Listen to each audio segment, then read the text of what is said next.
I'm with Mark Williams-Thomas at Week London. He is the investigative reporter behind ITV's award-winning Jimmy Savile documentary. Mark, thanks for being here.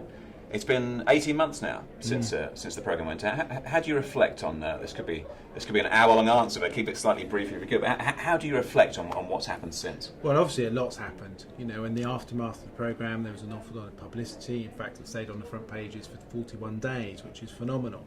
But the shift change in terms of, I think, attitude, both from the criminal justice system, with the Crown Prosecution Service, the police, taking and believing allegations and then looking to strengthen them, as well as from the public, of course, the public who contacted the police themselves, even the NSPCC, and I was inundated with phone calls, with emails from people who are wanting to tell me not just about Savile, but about other offenders, and in order for them to be arrested. So I think there's a real power that's come from it, and in a way that's great because we need to challenge those people, we need to challenge some of those concepts and ideas, but most importantly we need to send to any offender out there that the next knock on the door may well be from the police.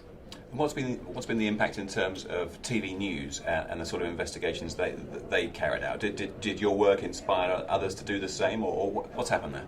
Well, I think investigative journalism is hard. You know, there is no shortcuts, there's no easy way of doing it, and very often those investigations are very lengthy. And of course media outlets, newspapers and television, you know, it's all about finances. They want a fairly quick result on something. So that's difficult, and I think I'd liked it to have changed the landscape in terms of being lots more investigative journalism. But that takes skills and that takes experience to be able to do that. But I do think, you know, there's some great news channels out there now. ITV, you know, have really picked up the mantle. Channel 4 have picked up the mantle in terms of investigative journalism, and I'd like to see more programmes saying, do you know what, let's challenge these people, because when it's got right, the media has a huge impact and can affect millions of people. And there are two elements at play. One is the budget, which you talked about, and the other is the fear factor, which stopped any kind of Savile investigation happen when he was still alive and until you came out a few months after he died. How much is that still the biggest barrier to people doing this sort of investigation? I think money's always a constraint because, of course, it restricts the amount of time that an individual has to do it. I mean, I did Savile programme without having been paid.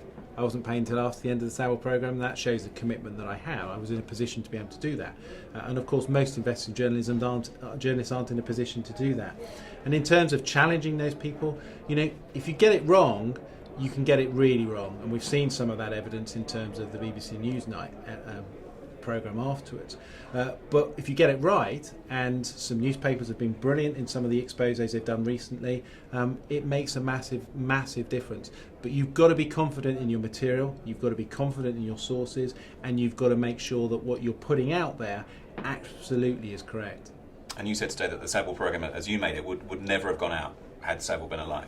I don't think it would. I mean, it's impossible to say that definitely, but I don't think now what we know about Savile and now what we know about the whole media setup in terms of the fact that some newspapers had rumours about him previously, I don't think that any channel would have been in a position to broadcast that. Certainly no newspapers were running with it, even though some of them had information.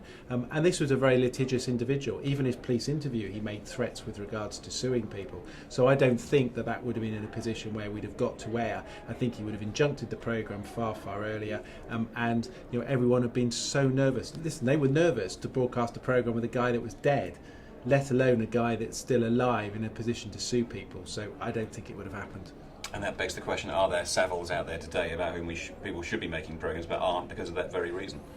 There are certainly individuals out there who are incredibly powerful. I think there are individuals out there where outlets have information about people but are reluctant to put that out there.